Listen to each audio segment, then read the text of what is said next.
Hello everyone, and welcome to the Complete Sports Updates. This is the show where the latest and trending stories in the world of sports are brought to you.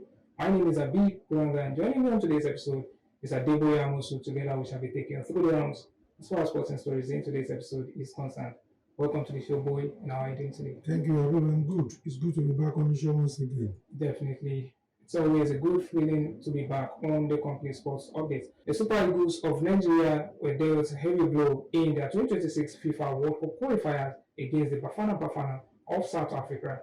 El side recorded a 1-0 victory over the Amavubi of Rwanda at the Godswill Akpabio Stadium, all thanks to Tolu Arokodari's second half strike, but unfortunately, they were held to a 1-0 draw against the Bafana at the Free State Stadium, which ultimately ended their quest of becoming the winners in Group C.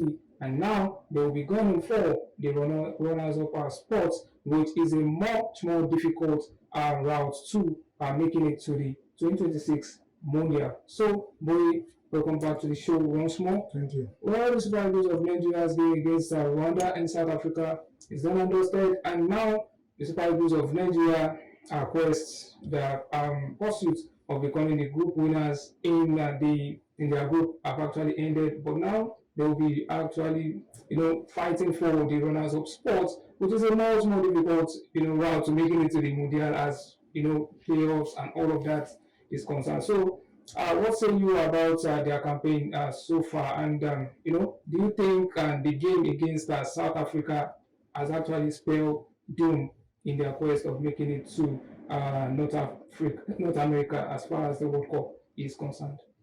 Well, I think it has been a tough qualifying campaign for the Super Eagles. If you look at their pedigree and the pedigree of the teams in their group, when we talk about Lesotho, you talk about Benin Republic, you talk about Zimbabwe, fine South Africa are coming up in African football. They were once one of the top teams in Africa before they went down. But if you look at the other teams in the group, you'll probably say Super Eagles should be probably home and dry in the qualifying series, where you think about Morocco, Tunisia have already booked their spots in the at the 2026 World Cup. Yeah. But what we have seen so far has been a tough journey for the Super Eagles. 8 games and 2 wins for the three-time African champions. The game yesterday, everybody was probably optimistic of them going to pick up the 3 points against the Bafana of South Africa, because everybody knew what was at stake. They fought hard to get that 1-0 win over the Amavubi. But what we saw yesterday was probably maybe an average performance from the team. The pitch was not good enough, but I felt they gave their best. Probably their best was not enough against the Bafanas. They were really up against it yesterday, but just like you said in your introduction, it's a difficult journey for them now, because if you look at the other groups, you look at the second place teams in the other groups, you have teams who are on 18 points, you have teams who are on 15 points, and we have 2 games to go in the qualifiers. They are third in the group behind South Africa and Benin Republic. So they have to continue fighting, because in football, like they say, it's never say never. You have to fight until the end.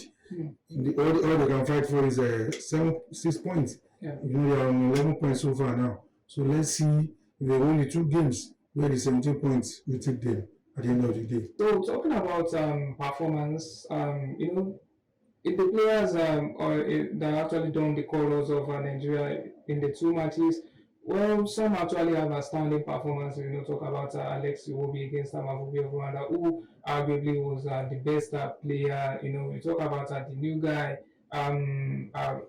Fredericks, as well as his defensive player, Calvin Bassey. So, can you talk us through who you see as the outstanding player so far, as far as the 2 matches is concerned? Well, I'm going to disagree with you, because I was in New York, I saw the game live. Okay. We spoke about Alex Iwobi's performance against Amavubi. Probably he picked up a bit in the second half, but for me, in the game against Amavubi, 20-year-old Benjamin Frederick, the former Super Flying Eagles defender, coming into the Super Eagles in a big game a tough game against the Amavubi, and the guy really stood up. I think we should give it to Eric Shell for having the confidence to start him against Rwanda in that game, in an high-profile game, when all we needed, Nigeria needed, was the 3 points. I think if the situation had backfired that day, people have blamed Shell for trusting the guy against the Rwandans and playing him in an high-profile game. But it worked well and the guy stood out. One guy I would like to commend for his good performance against the Rwanda was Tunaro Kudari too.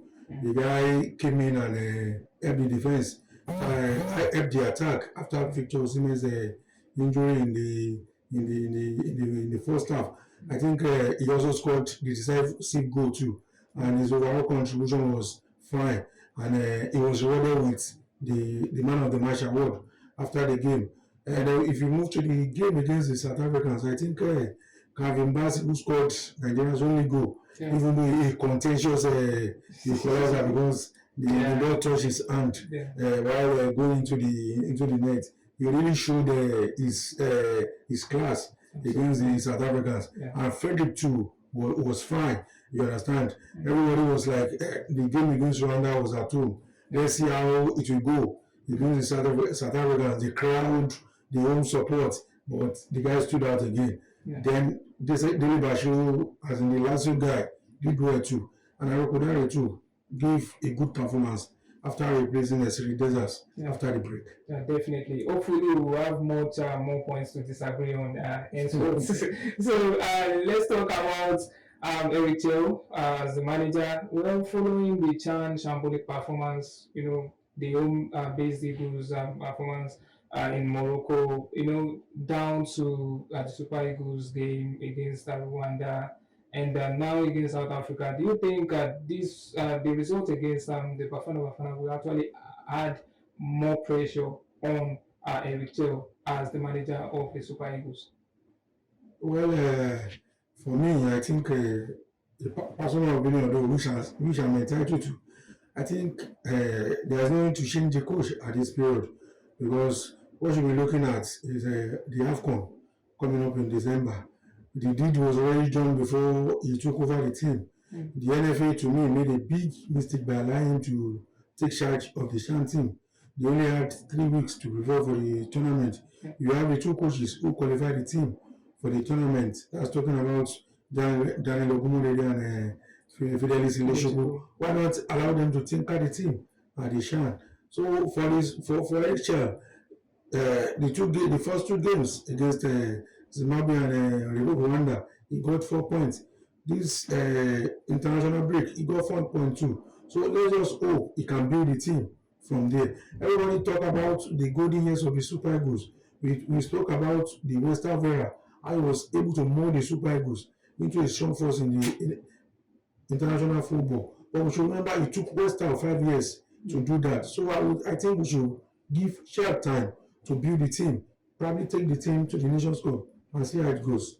Absolutely. We do hope that Eric Chell will continue as the Super Eagles manager and will improve in results henceforth. So let's talk about after all said and done and everything, it's just a simple yes or no answer now. Do you think the Super Eagles of Nigeria can make it to the 2026 FIFA World Cup in USA, Canada, and Mexico? Mathematically, they still have a chance, but it's going to be difficult. Yes, those are the words of the way I'm actually thinking he was going to say no. So I also disagree and say yes, the Super Eagles of Nigeria we can definitely make it. But this is a game of football. It is a game of results, and 90 minutes actually determine the outcome of a game. So let's hope that the Super Eagles of Nigeria really miraculously actually make it to the next edition of the World Cup. So thank you very much, Boy, for the wonderful and insightful analysis as always on Complete Sports Updates. Viewers, this is where we're wrapping things up on our Complete Sports Updates. Do ensure to like, comment, share, and subscribe as always. Take care of yourselves and enjoy the rest of your day. Bye for now.